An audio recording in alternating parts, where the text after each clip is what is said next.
Olá, sejam bem-vindos ao Saúde em Foco. A catarata é a principal causa de perda de visão e atinge 20 milhões de pessoas por ano, segundo o relatório da Organização Mundial de Saúde. A doença causa a opacidade da lente natural do olho, chamada de cristalino, geralmente por causa do envelhecimento. E para ajudar a esclarecer as dúvidas sobre esse assunto, eu recebo o médico oftalmologista Henrique Marini Ferreira. Seja bem-vindo, doutor. Obrigado pelo convite, Ana Paula. Eu que agradeço o convite para poder estar aqui contigo e com os telespectadores. Doutor, a partir de qual idade surge a catarata e como a pessoa consegue perceber se já tem a doença?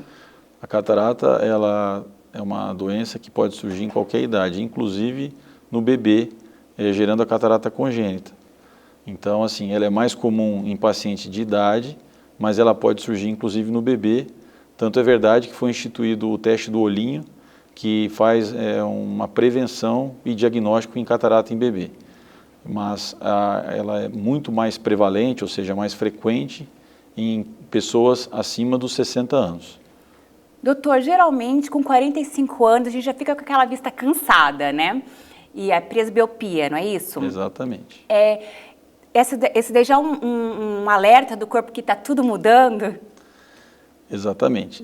A presbiopia, após os 40 anos, a gente perde a capacidade de focalizar de perto os objetos. Então, você precisa de algum grau adicional. Quem não usava óculos passa a usar e quem usa passa a ter que usar um óculos multifocal para mais do que foco longe e perto. Seria a presbiopia. Ela antecede normalmente a catarata. E a partir de quantos anos que a pessoa já começa a ter essa catarata? Então, a catarata, se a gente fosse pensar em termos de idade, o normal é ela surgir após os 60 anos. Aí tem pessoas que com 60, com 70, mas ela é uma doença relacionada à idade, mas muito mais comum quanto mais idade. Então, ela pode surgir em qualquer idade, mas após os 60 ela fica bem frequente. Metade dessa população já tem essa catarata, né? Bem frequente. O que ocorre é que muitos pacientes, às vezes, você fez aquela pergunta de como descobrir. Primeiro, o sintoma principal é o embaçamento de visão, que tem que ir numa consulta, e aí, ao se consultar, a pessoa vai se fazer um diagnóstico, e ver se isso é relacionado a erros de refração, ou seja, uso de óculos ou alguma outra causa, ou a catarata. O oftalmologista tem a capacidade de fazer o diagnóstico e ver se ela é a causa daquele embaçamento. A gente tem classificações de catarata, ela numa fase muito inicial é uma conduta conservadora, e já numa fase em que ela está realmente gerando um desconforto, gerando uma baixa de visão, em que o paciente começa a perceber que o óculos também não está sendo eficiente, ou pacientes que às vezes têm catarata e não querem mais usar óculos, podem lançar a mão da cirurgia de catarata. Depois do desenvolvimento da catarata, né? Quanto tempo é preciso esperar para fazer a cirurgia? Então, após o diagnóstico, a gente conversa muito com os pacientes para ver o que realmente está incomodando ele, se aquela catarata está sendo a causa do desconforto. Se realmente chegasse à conclusão que a catarata é a causa, a gente já pede os exames pré-operatórios e já faz a cirurgia na sequência. Lembrando que a cirurgia de catarata é o procedimento cirúrgico mais realizado no mundo atualmente, que é a cirurgia que a gente chama de facoemulsificação mais implante de lente intraocular. É a cirurgia mais realizada no mundo hoje, em termos de procedimento cirúrgico na medicina. E quem tem diabetes pode desenvolver a catarata? A catarata está relacionada a diabetes, ela está relacionada também a medicamentos e algumas outras doenças. Mas o paciente diabético, ele tende a desenvolver catarata mais precoce do que quem não tem diabetes. Então, é um fator de risco possuir diabetes e catarata. Aí tem que estar tudo certinho, fazer o tratamento adequado do diabetes para depois fazer cirurgia? Quando a gente faz diagnóstico de catarata em paciente diabético, a gente tem que examinar o fundo do olho para ver se ele não tem retinopatia diabética, que é uma alteração do fundo do olho. E aí, nesse caso, se tiver algum problema relacionado à diabetes, tem que se tratar, às vezes, o diabetes para depois operar a catarata. Se realmente vê que não tem nenhum outro fator associado, faz uma cirurgia de catarata, mas esse paciente diabético, ele merece um acompanhamento mais rigoroso no pós-operatório. Por quê? Porque o diabetes, depois de uma cirurgia de catarata, ele exige um acompanhamento mais frequente do oftalmologista. No caso dos bebês, que o senhor falou também, que agora também fiquei meio curiosa, como que funciona? Então, o bebê, por ser um bebê, ele não conversa, ele não fala. Então, o que acontecia no passado, que como não tinha esse teste do olhinho, ia se descobrir na fase de desenvolvimento dele que estava atrasado. Então, hoje a gente faz um exame de teste do olhinho, que é exame de fundo de olho, e vê se tem alguma opacidade de meios. Então, a gente vê se tem aquele reflexo vermelho ou não. Quando não tem aquilo, faz o diagnóstico de catarata e é indicado uma cirurgia precocemente. Então, no bebê, a catarata, normalmente, ela precisa ser feita com uma certa urgência para evitar que não cause uma falha no desenvolvimento visual da criança. É muito importante, né? Doutor, então depois que você identificou que você tem a catarata, né, e você faz a cirurgia, outros problemas podem ser corrigidos, tipo de miopia, quem já tem? Exatamente, essa é uma boa pergunta. A técnica de cirurgia de catarata ela evoluiu muito hoje, evoluiu muito os equipamentos e principalmente as lentes intraoculares. Então assim, a gente tem hoje muita opção de lente que corrige todas as distâncias, inclusive lente multifocal, lente que corrige astigmatismo, lente que corrige miopia e lente que corrige a hipermetropia.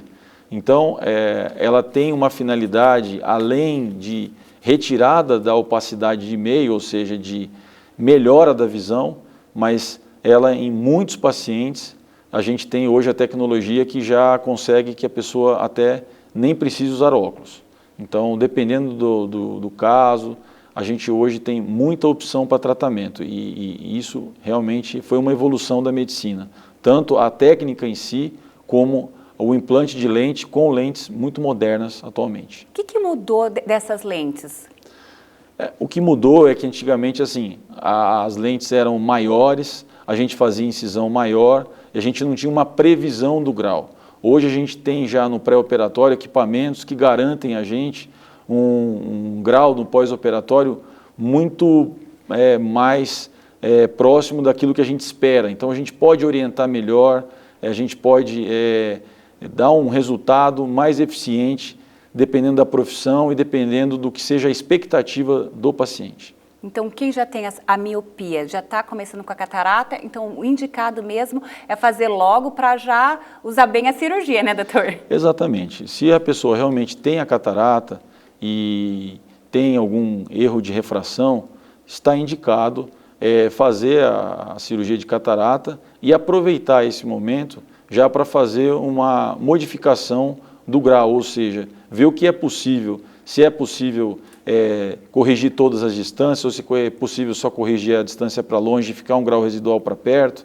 A gente costuma conversar bastante e dar assim as opções que hoje existem em termos de tratamento. Nós vamos para um breve intervalo. É rapidinho, nós já voltamos.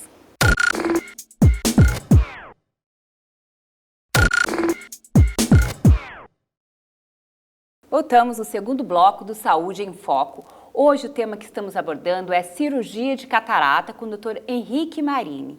Doutor, a catarata pode voltar depois da cirurgia? Não, a catarata ela não volta depois da cirurgia, porque a gente aspira ela e faz um implante de lente intraocular. Então não é possível um paciente que operou de catarata ter novamente catarata. Mas ele pode ainda continuar usando óculos, né? Sim. Vamos dizer assim que hoje das cirurgias realizadas, acredito eu que de uma média entre SUS e privado no Brasil, 90% a lente que a gente usa é uma lente monofocal, que a gente faz um cálculo para a visão de longe e aí precisando ficar um grau residual para perto. Para quem coloca uma lente multifocal, aí realmente o paciente, a previsão é que fique sem óculos. É possível operar os dois olhos de uma única vez? É possível, porém isso não é feito de rotina, porque o risco de infecção a gente tem que considerar. Apesar de ser baixo, a gente não coloca em risco o paciente no mesmo dia. Então a gente geralmente põe um intervalo aí de 5 dias em diante entre um olho e outro, para que haja já um processo de cicatrização do primeiro olho, uso de anti-inflamatórios para fazer o segundo olho. E como que é feito? Eu queria que o senhor explicasse para as pessoas como que é feita essa cirurgia, porque muita gente acha que corta o olho, né? Não tem nada disso, né, doutor? A técnica hoje que a gente mais utiliza é a fasectomia, que a fasectomia, traduzindo, seria a retirada do cristalino com facoemulsificação.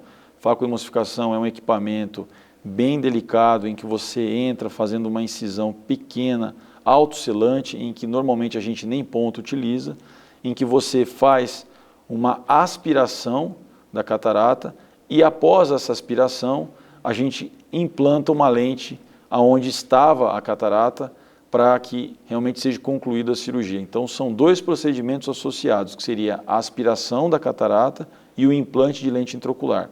Esse é o procedimento que é mais realizado no mundo hoje dentro da medicina. E quanto tempo leva essa cirurgia e ela tem alguma dor? O paciente tem dor, sente dor? Normalmente a gente faz com anestesia local, aí você tem 2 técnicas, uma que você só usa anestesia com colírio, que chama anestesia tópica, mas que a gente prefere fazer com uma anestesia com um pouco de sedação, para que haja um maior conforto do paciente. Aí depende de cada cirurgião, depende de cada local que realiza o procedimento. Em relação à dor, normalmente não, a gente faz um uso de analgesia, o procedimento dura em média em torno de 15 a 20 minutos, é o tempo médio que se leva para fazer uma cirurgia de catarata. Doutor, qual que é a diferença da cirurgia do SUS e do privado? Existe ou é a mesma cirurgia? O que existe hoje, eu acredito, é a lente intraocular, porque a lente intraocular do SUS, ela é uma lente que normalmente não se coloca uma lente multifocal, faz uma lente monofocal. O que é uma lente monofocal? Ela vai fazer o cálculo normalmente para longe ou para média distância, mas ela não consegue abordar todas as distâncias. E já no consultório, no mercado privado, vamos dizer assim, a gente tem a opção de escolher uma lente multifocal. Então, seriam basicamente, em relação às outras técnicas, você tem alguns equipamentos, algumas coisas, mas a técnica em si é a mesma, retirada do cristalino e implante de lente. Basicamente, a técnica é a mesma, mas o material que se utiliza, em alguns casos, é diferente, com certeza, no mercado privado. Doutor, como que é feito depois que a pessoa fez a cirurgia? Quanto tempo ela pode retornar para as atividades normais do dia a dia? A gente considera, se não for uma atividade de pegar muito peso, que não exige muita força, a gente considera aí de 5 a 7 dias depois a pessoa já consegue voltar ao trabalho. Algumas pessoas até antes, mas a gente considera aí 5 a 7 dias um bom prazo, porque no começo tem que usar mais colírios, tem que se ter cuidado em pingar a medicação na hora correta. Então esse pós-operatório inicial é muito importante para o resultado da cirurgia sair muito bom. E atividade física? Atividade física eu costumo orientar pelo menos após 7 dias da cirurgia. Se for um pouquinho mais, se for uma cirurgia um pouco mais demorada ou a pessoa tiver algum risco a mais, às vezes até um pouco mais de tempo. Mas a partir de 7 dias, se correu tudo bem a cirurgia. A garantia da cirurgia, o sucesso dela, depende também do paciente? Com certeza. O uso correto dos colírios no pós-operatório, lavar bem as mãos, não se submeter a não pegar um peso excessivo, a nenhum trauma de pós-operatório, cuidar nos horários do colírio de uso. Isso tudo faz parte de um pós-operatório de sucesso, principalmente nos primeiros dias da cirurgia, que é onde a gente mais tem que ter um zelo no procedimento. E para fechar a nossa entrevista, muitos pacientes com Covid, eles apresentaram a catarata depois. Eu queria que o senhor explicasse para as pessoas o motivo que está acontecendo isso. O que tem acontecido é que um dos tratamentos que se utiliza para o Covid são os corticosteroides. E essas medicações estão relacionadas a um surgimento ou acelera o desenvolvimento da catarata. Então, existe uma relação entre o uso de corticoide e catarata. Então, acredito eu que muitos pacientes que estão dependendo de corticoide e tratando pós-Covid, alguma complicação do Covid, possa estar induzindo catarata pelo uso de medicamento, ou seja, uma catarata secundária ao uso de corticoide. Ah, tá. Então, mesmo não tendo Covid, o importante é não tomar esse corticoide por muito tempo, né? Com certeza. Corticoide e alguns outros medicamentos podem induzir catarata, e por isso que a gente sempre fala que alguém que usa alguma medicação tem que ter um acompanhamento médico, porque existem medicações, e entre elas o corticoide é muito comum de se utilizar para várias doenças, em que o uso prolongado ele pode gerar, não um uso por pouco tempo, mas um uso prolongado. Então, se não tiver uma justificativa de ter que usar um corticoide prolongado, consulte teu médico e veja se isso realmente é necessário, porque pode causar efeitos colaterais, entre eles o aparecimento de catarata.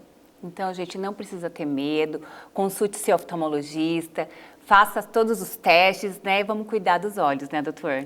Com certeza, a catarata ela está relacionada justamente porque a população também está vivendo mais, então se vive mais, ela é uma doença relacionada à longevidade. Então a gente hoje em dia, a população está vivendo mais e a catarata é uma doença relacionada a essa sobrevida maior em que a gente está tendo nos últimos anos.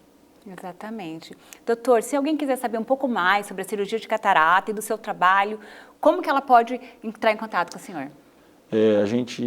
Eu atendo lá na Proftalmo, Clínica de Olhos, que fica ali na Avenida Afonso Pena, 2833, e a gente tem um site também da clínica, Proftalmo Clínica de Olhos. É só acessar que a gente tem o site, tem a homepage da clínica, e quem tiver a dúvida, quiser se consultar, nós temos lá vários colegas que atendem, oftalmologistas, ou quem quiser buscar qualquer outra clínica, lembre de consultar com um oftalmologista, médico, que ele vai ser a pessoa mais habilitada para cuidar e fazer o diagnóstico e a conduta do caso.